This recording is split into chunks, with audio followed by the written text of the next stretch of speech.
The turbulence hit just as Sarah fumbled through her oversized purse, searching desperately for Emma's pacifier. The plane lurched violently, sending her belongings scattering across the aisle like fallen leaves in autumn wind. Her heart stopped as she watched the small, worn photograph flutter through the air, the one she'd carried every single day for the past 3 years, the one that held her most precious secret. Sarah Henderson was 26, but the weight of single motherhood had aged her beyond her years. Dark circles shadowed her green eyes, and her auburn hair was pulled back in a messy bun that spoke of sleepless nights and endless worry. She worked 2 jobs, waitressing at a diner during the day and cleaning offices at night just to afford the cramped studio apartment she shared with 3-year-old Emma in Portland, Oregon. The flight to Chicago wasn't a vacation.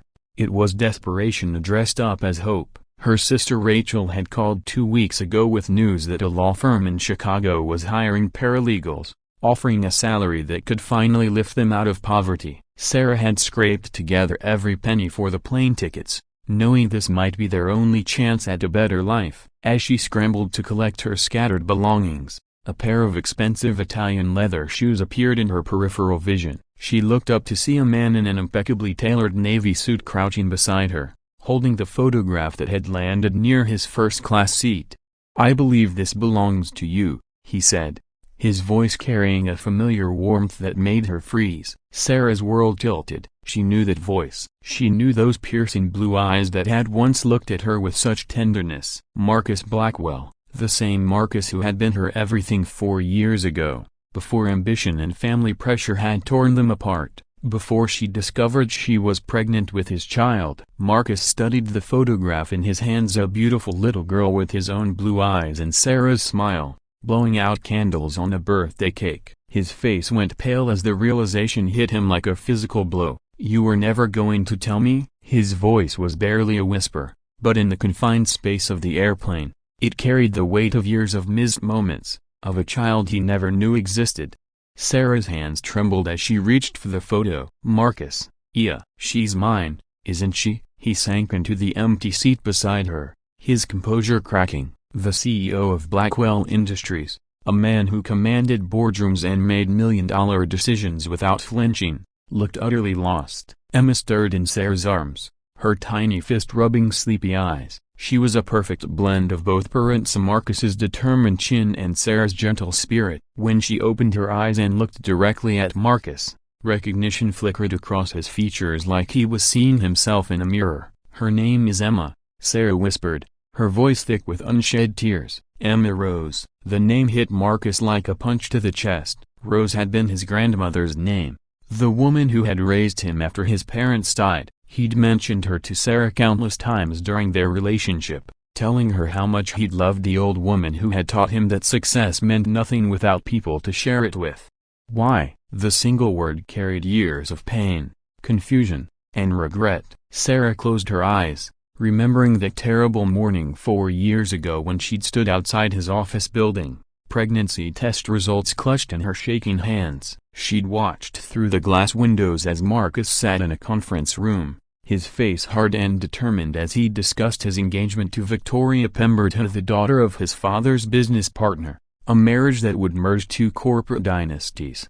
"I saw you that day," she said softly, "the day I found out I was pregnant. You were announcing your engagement to Victoria. Your father was there, shaking hands, talking about legacy and duty. I realized I was just a distraction, a phase you were going through before settling down with someone from your world." Marcus's jaw tightened. "That engagement was arranged by my father. I broke it off 2 months later because I couldn't stop thinking about you. I looked for you everywhere, Sarah. You disappeared without a trace. I moved to Portland with my aunt. I thought it was better this way. Emma deserves stability, not to be someone's secret or burden." "Burden?" Marcus's voice rose, causing other passengers to glance their way. He lowered it to an urgent whisper. "Sarah, losing you was the biggest mistake of my life. I've spent 4 years trying to find meaning in corporate achievements and empty relationships. If I'd known about Emma, if I'd known you were pregnant, what would you have done? Left your billion-dollar empire to play house with a waitress and her baby?" The question hung between them like a challenge. Marcus looked at Emma, who had wrapped her tiny fingers around his thumb, and something fundamental shifted inside him. All the board meetings, mergers, and profit margins that had consumed his life suddenly seemed insignificant compared to this moment. "I would have chosen you," he said simply. "Both of you, every single time." Sarah felt tears spill down her cheeks. For 3 years, she'd convinced herself she'd made the right choice. She built a life for Emma filled with love, even if it lacked financial security. She'd been mother and father both, reading bedtime stories in different voices, teaching Emma to ride a tricycle, staying up all night when fevers spiked. "I was scared," she admitted. "Your world is so different from mine. Boardrooms and charity galas, people who measure worth by stock portfolios." I didn't want Emma to grow up feeling like she didn't belong, like she was some shameful secret you had to hide. Marcus carefully took Emma from Sarah's arms, his movements tentative but natural. The little girl studied his face with the serious expression children reserve for important moments, then reached up to touch his cheek. "Mama, who is he?" Emma asked in her sweet, clear voice. Sarah's breath caught. She looked at Marcus, seeing the hope and terror warring in his expression. This was the moment that would change everything. "This is," she began, then stopped. "How do you explain to a 3-year-old that this stranger is the father she's never known? How do you justify years of absence in terms a child can understand?" Marcus seemed to sense her struggle. "I'm a friend of your mommy's," he said gently. "We knew each other a long time ago." Emma nodded solemnly, then surprised them both by curling against Marcus's chest with the easy trust that only children possess. "You smell like my mommy's favorite flowers," she said sleepily. Sarah gasped. She'd worn the same jasmine perfume since collegia. The one Marcus had once said reminded him of summer evenings and possibility. "You still wear it," he murmured, wonder in his voice. "Some things never change," she whispered back. As the plane began its descent into Chicago, Marcus held his daughter and felt pieces of his life rearranging themselves into a picture he'd never dared imagine. Sarah watched them together, seeing how naturally Emma fit against his chest, how his strong hands gentled when they touched her hair. "I have a job interview tomorrow," Sarah said suddenly. "That's why I'm going to Chicago, for a paralegal position." Marcus looked up. "Cancel it." "What?" "Marcus, I need this job." "Emma needs stability, health insurance, a future." "She has a future." "You both do." "Come back to New York with me, not as my employee or my obligation,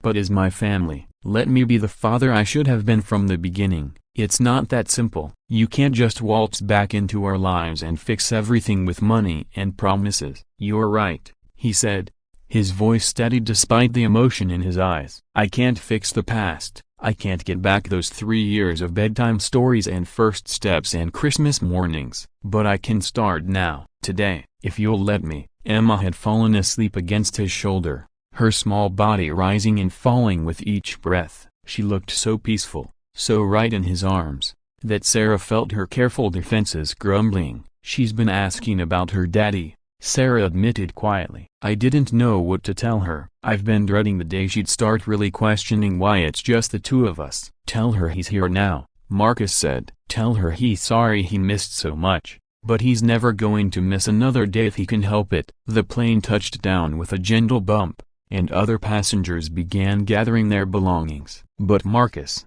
Sarah, and Emma remained seated, suspended in a moment that felt both like an ending and a beginning. "I'm scared," Sarah whispered. "What if this doesn't work? What if we're too different? What if your family doesn't accept us?" Marcus shifted Emma carefully so he could take Sarah's hand. "My grandmother Rose used to tell me that love isn't about being perfect or coming from the same place. It's about choosing each other every single day, even when it's hard, especially when it's hard." Sarah looked down at their joined hands, his manicured and soft from a life of privilege, hers rough and calloused from years of hard work. They were different in so many ways, but they'd created this perfect little person together. "She has your eyes," Marcus said softly, "but your heart, I can see it already."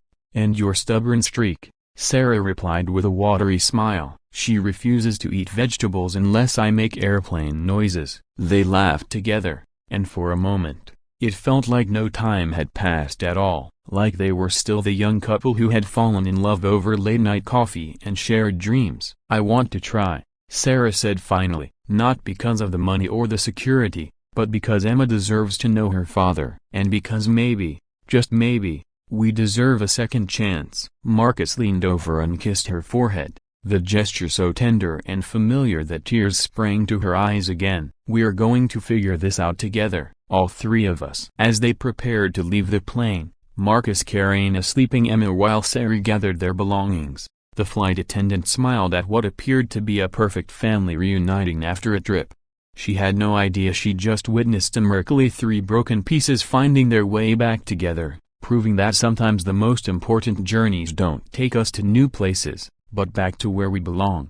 Outside the airplane window, Chicago's skyline sparkled in the afternoon sun, full of promise and possibility. And for the first time in 4 years, Sarah Henderson allowed herself to believe in happy endings.